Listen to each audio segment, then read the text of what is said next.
So the way that Rosen sets up this argument is kind of nice. He just spends the majority of the essay defending his premises, and then just sort of lets all the pieces fall into place. And so that's what he's been doing. He's defining blameworthiness, and now we're going to get on to, and this is going to be really core to his argument, talk a little bit about this thing called tracing. So original versus derivative responsibility in tracing. So original responsibility is the sort of responsibility you have for an action, and it doesn't depend on anything else. That might make sense when compared to derivative responsibility.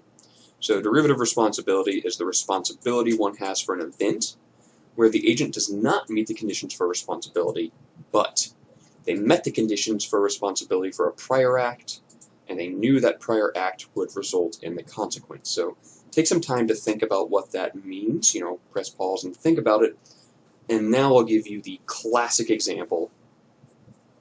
We blame drunk drivers for the accidents they cause, even though at the time of the accident they did not meet the conditions for responsibility, right?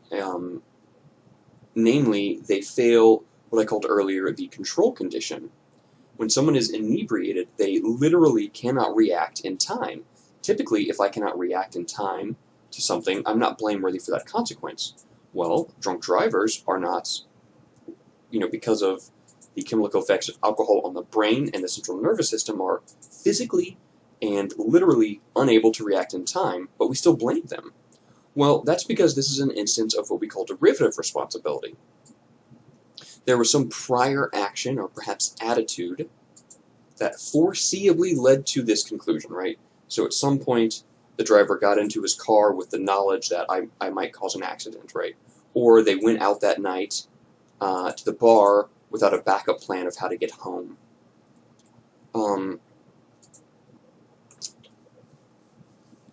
Normally, certainly in everyday practice, we think that derivative responsibility justifies these blaming attitudes and actions, punishments, and sanctions.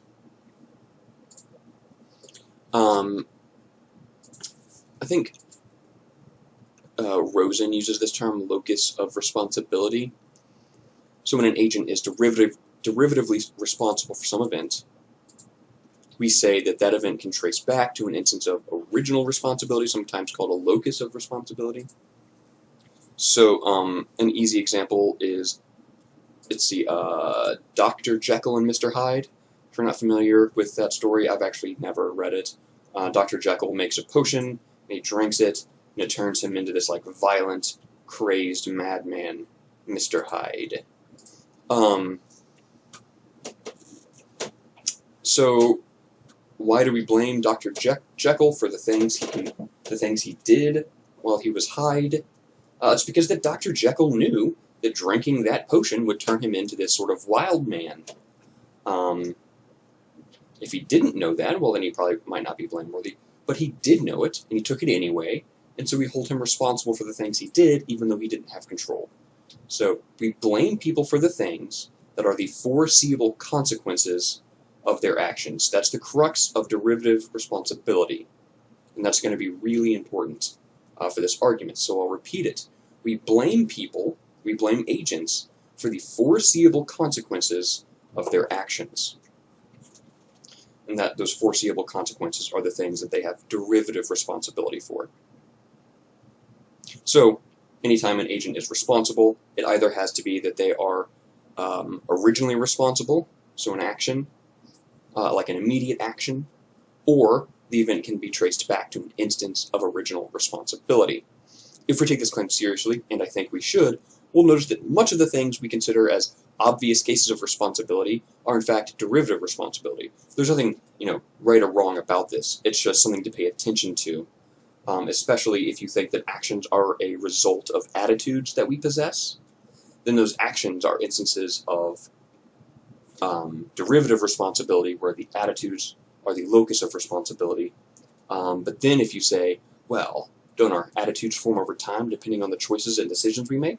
Well, then it's going to have to trace back even further to these decisions we made, and that's going to be a problem. That's going to factor into this argument, and something I want to bring up at the end. So keep that in mind. So a really common excuse that excuses people from blameworthiness is ignorance, right? And when I say ignorance, I just mean a lack of knowledge.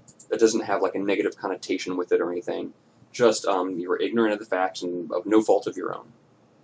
So if I swing a door open and I hit your ankle with it, but I had no idea of knowing you were there, I'm not blameworthy for hitting your ankle. You know, I swing the door open, I hit your ankle, you say, ow, and I go, oh shit, I didn't know you were standing there. So that ignorance means I'm not blameworthy. But a lot of times, we are blameworthy for our ignorance. For example, if you miss a question on a test, well, it's probably your fault that you didn't study hard enough, right? And we also treat others not only for their ignorance, but the consequences of their ignorant actions, right? So if before swinging the door open, someone said to me, like, hey, you should check to see if someone is behind that door, and I'm just like, lol, whatever, and then just swing the door open, hitting your ankle, it seems appropriate for you to resent me, right? So that means it seems appropriate to blame me, and I'm blameworthy. Even though I'm ignorant of the fact that you're there, I'm responsible for the fact that I'm ignorant. Somebody said, hey, you should check, and then I'm like, no. So even though I'm ignorant of the fact that you're there, I'm responsible for that ignorance, and it traces back. So it is appropriate for you to blame me. That is an instance of derivative responsibility, because it's appropriate to blame me for my ignorance. This just sums up what I said. Here's a quote from him, 2 quotes from him. If X does A from ignorance, then X is culpable for the act, only if he is culpable for the ignorance from which he acts. So I'm blameworthy for hitting your ankle with the door, just in case I'm blameworthy for the fact that I didn't know you were standing there. And this is interesting. Therefore, an action done from ignorance is never a locus of original responsibility. So when I swing the door open and hit your ankle after somebody told me I should check, I'm not directly responsible for hitting your ankle. I'm only derivatively responsible, right? I'm directly responsible for my ignorance, and then derivatively responsible for hitting your ankle. So, an action done from ignorance is never a locus of original responsibility. So, the next question should be, when is an agent blameworthy for her ignorance? So this is one of my favorite quotes. I don't know why I love this quote so much. I weasel it into like every paper I write. I think because it just sums up so much of morality. We are under a standing obligation to see to it that as we blunder through the world, we do not create unjustifiable risks of harm to others. I think I just really love the phrase, as we blunder through the world. I think it kind of sums up the human experience, and I think it also kind of sums up the basis of so much of morality. As we sort of barely are able to keep up with figuring out what's going on around us, we just have an obligation to not make things worse for others as best as we can. So this is actually not just, I didn't include it just because I like it so much, it's gonna come into play very soon. So we have an obligation to not cause undue harm to others. That should make sense. It seems like one of those things you don't have to defend. I just am morally obligated to not make things harder, worse for others for no reason. So we're going to focus in on how ignorance, tracing, and harming others all comes together. X is culpable for failing to know that P, whatever it is, so X is blameworthy for failing to know something, only if his ignorance is the upshot of some culpable act or omission. So why am I blameworthy for my ignorance that you're standing there? Well, it's because that itself traces back to an action where I decided to ignore the advice of somebody else. Somebody said you should check, I said no. So that's the locus of control. So we're never directly responsible for ignorance. So remember, we're never directly responsible for actions from ignorance. We're never directly responsible for ignorance. We can only be responsible for the action that led to the ignorance. So when are we responsible for our ignorance? When it traces back to an action that caused the ignorance. And which sorts of actions cause ignorance, and which ones are we blameworthy for?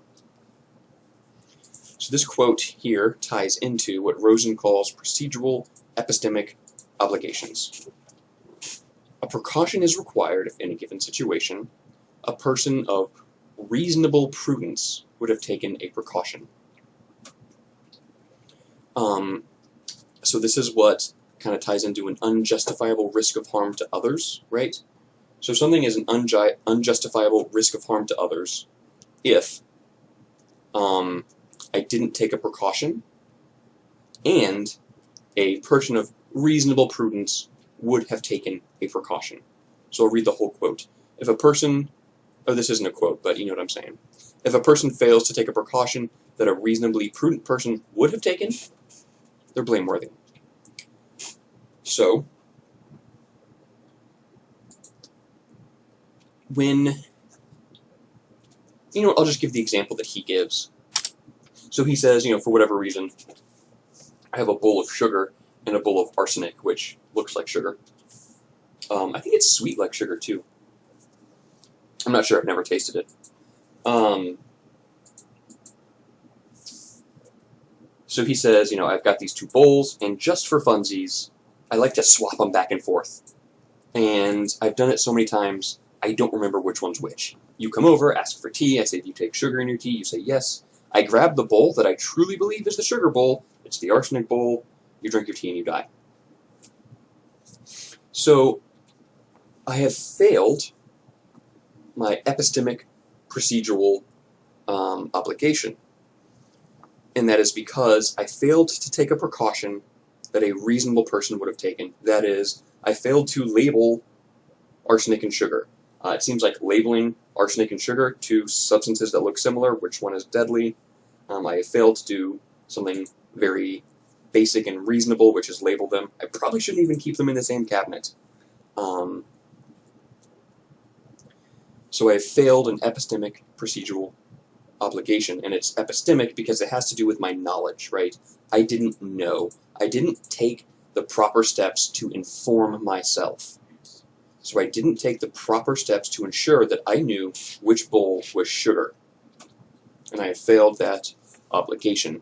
He does say it's important to know that is what a reasonably prudent person and not a person of maximal prudence would do. The person of maximal prudence would spend their day all day informing themselves of every possible fact. They didn't harm others and they would never get anything done.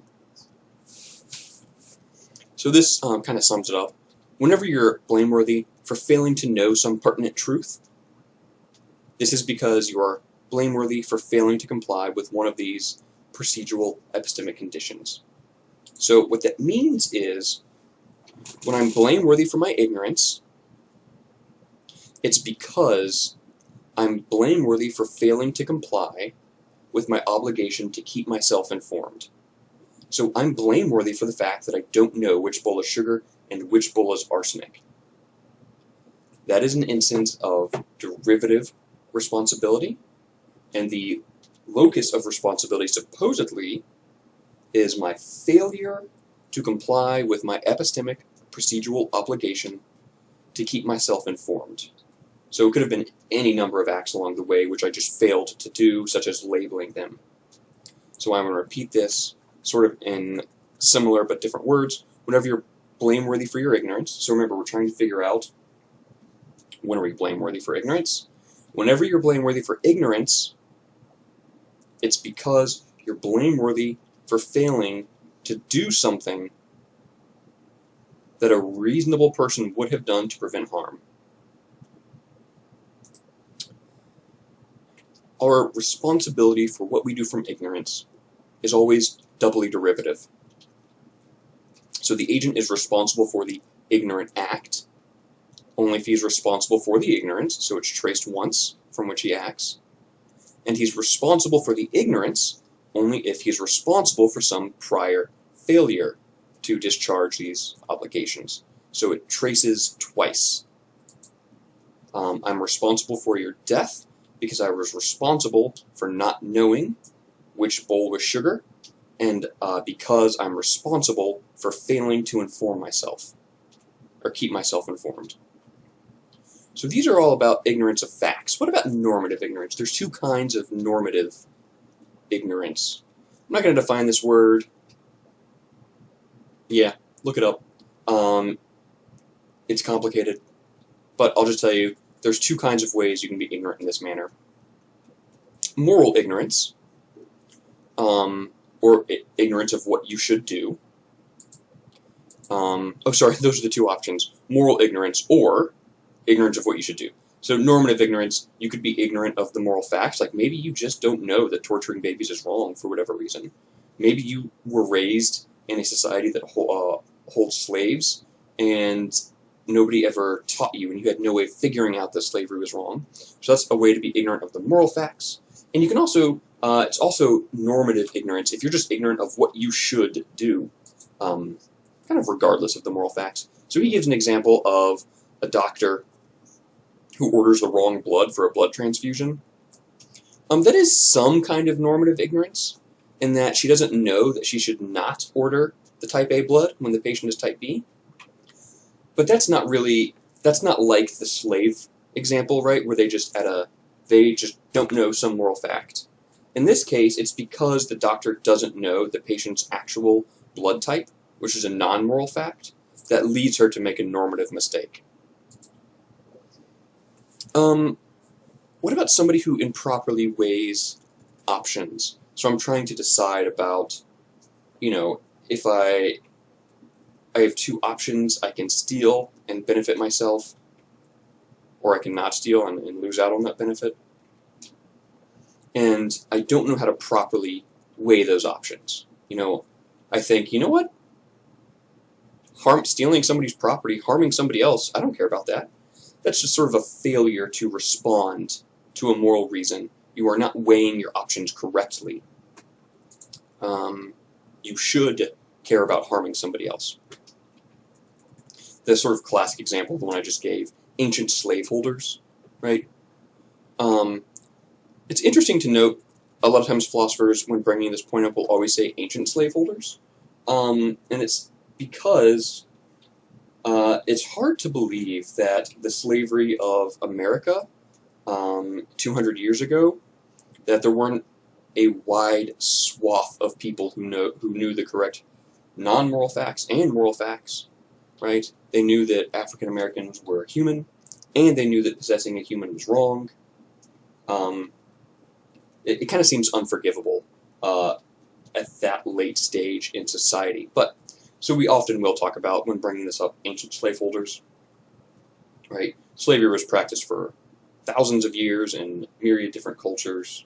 That doesn't make it right, but from the perspective of these people who were raised with it, they never question this institution. Can we blame them for the fact that they lack this knowledge? It's a good question. It's one that I find myself unable to give a definitive answer to. On the topic of ignorance, we're going to talk about actually, I want to pause right here before I talk about acrasia. So let's pause here. We're going to talk about acrasia after this. And all these sort of different topics, tracing, derivative original responsibility, ignorance, and then now the last piece is going to be acrasia. In this next lecture, they're all going to fall together to lead to the skeptical conclusion. So hold off, and we'll pick up next time talking about acrasia.